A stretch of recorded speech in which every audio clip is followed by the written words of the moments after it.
आज मैं आपके लिए बहुत ही आसान सी यूनिक टिप लेके आई हूँ कि केले के छिलके के साथ कैसे ही टैब की सफाई करनी है और गोभी का सालन कैसे बनाना है और आटे को फ्रिज में रखने के बाद कैसे इस्तेमाल करना है। तो कैसे अस्सलाम वालेकुम, कैसे हैं आप? यहाँ रहें, खुश रहें, आबाद रहें। तो टिप नंबर मेरी पहली जो है वो है मेकअप के हवाले से कि जब हम मेकअप करते हैं तो फिर उसको उतारना मुश्किल हो जाता है, क्योंकि मुंह धोने से भी वो नहीं उतरता। तो आपने करना ये है कि जब भी आप मेकअप करें तो इसको उतारने के लिए आपने करना है कोकोनट ऑयल लेना है। कोकोनट ऑयल लेके आपने उसको रुई पे लगा लेना है। रुई पे लगाने के बाद आपने इस तरह से मेकअप को साफ़ करना है। तो इस तरह से आपका जो चेहरा है वो बिल्कुल साफ़ हो जाएगा और आप बिल्कुल साफ़ हो जाएगा और शाइन भी आएगी आपके चेहरे पे।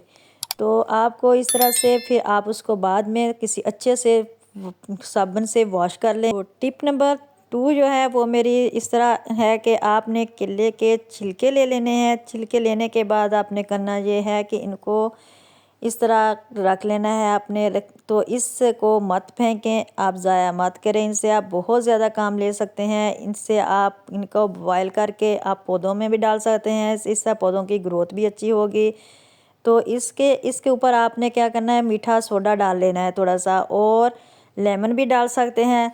तो इस तरह हमारे सिंक और वॉश बेसिन के जो टैप होते हैं वो बहुत ही गंदे हो जाते हैं, उनको ज़ंग लग जाता है, इन पे चिकनाई और वैसे भी जो पानी जो होता है गंदा तो उसके दाग धब्बे लग जाते हैं। तो इससे आप इसको बहुत अच्छी तरह से साफ़ कर लें और बाद में इसके ऊपर कोई भी सर्फ वगैरह लगा के इसको धो लें।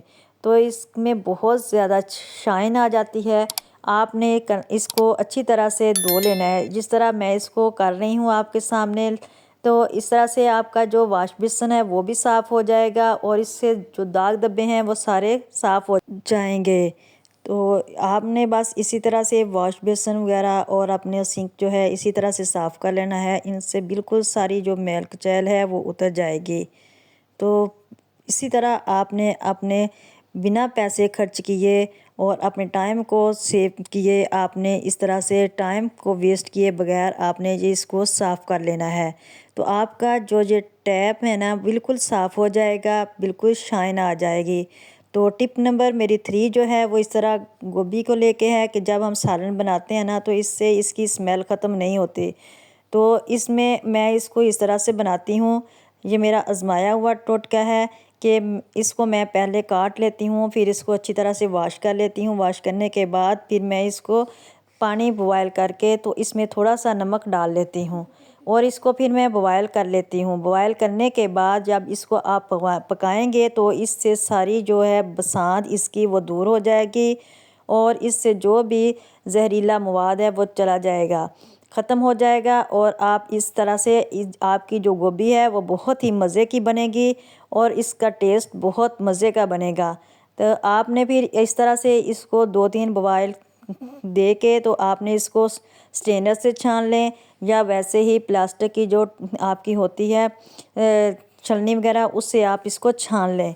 तो इस तरह से आपकी गोभी जो है वो बहुत ही मज़े की बनेगी और जो भी इसकी जो स्प्रे वगैरह होते हैं या कोई चीज़ अंदर आ जाए तो वो बिल्कुल साफ़ हो जाएगी। तो आपकी गोभी इस तरह से सालन जो है वो बहुत ही मज़े का बनेगा। टिप नंबर मेरी 4 है कि जब हम आटा फ्रिज में रखते हैं सुबह के टाइम, हमें जल्दी होती है सहरी बनाते हुए, तो इस तरह से जल्दी पिघलता नहीं है क्योंकि आजकल मौसम भी ठंडा है। तो ठंडा मौसम होने की वजह से जल्दी पिघलता नहीं है। तो इसको करना हमने क्या है कि ये बर्फ़ की तरह जमा होता है। तो अगर इसको हमने पिघलाना है तो जल्दी जल्दी हमें रोटियां बनानी है तो इसके ऐसा तरीका मैं आपको बताऊंगी कि जिससे आप इस आसानी से जल्दी जल्दी रोटियां बना सकेंगे। तो आपने करना यह है कि प्रेशर कुकर ले लेना है और इसमें थोड़ा सा पानी डाल लेना है। पानी डालने के बाद आपने नीचे से चूल्हे को ऑन कर लेना है। ऑन करने के बाद इसमें आपके घर में कोई स्टैंड होगा, स्टैंड नहीं है तो कोई भी आप स्ट्रेनर कोई नीचे रख लें कोई चीज़, तो इसके ऊपर आपने आटे को रख देना है और ऊपर से इसके ढक्कन दे देना है। तो आटा जो है वो स्टीम की वजह से फिर नरम हो जाएगा और इसे आप जल्द ही सहरी में या अफ्तारी में आप इसमें रोटियां बना लेंगे, क्योंकि रफ्तारी में भी टाइम जल्दी जल्दी गुजर जाता है और आप ही रोटियां बनाने में देर हो जाती है। तो इस तरह से अफ्तारी में आप जल्दी जल्दी रोटियां बना लेंगे। तो टिप नंबर जो मेरी 5 है वो है माचिस के हवाले से।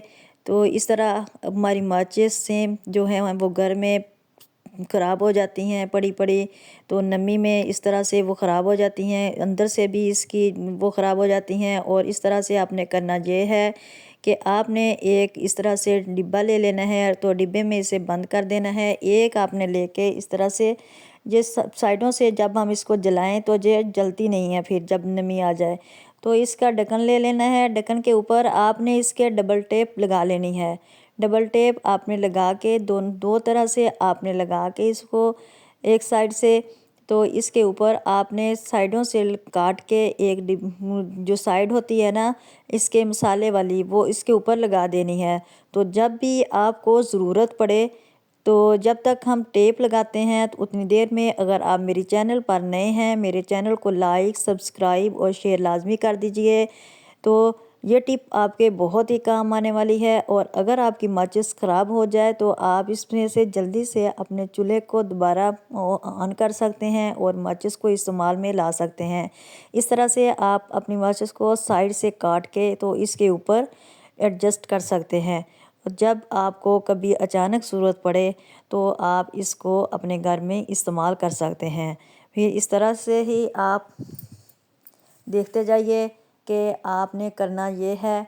अपने साथ इस तरह से आपने इसको ऊपर ये साइडों से मसाला जो है इसका ये काट के आपने इस तरह डबल टेप के ऊपर लगा देना है और फिर ऊपर से इसका ढक्कन जो है वो बंद कर देना है। क्योंकि इस तरह ये इस सीलन से इस तरह नमी से ये कभी भी जो है वो ख़राब नहीं होगी और आप आसानी से इसको जला सकेंगे। तो इसके साथ ही फिर मैं इजाज़त चाहती हूँ। अपना रखिएगा बहुत सारा ख्याल, दुआओं में याद रखिएगा।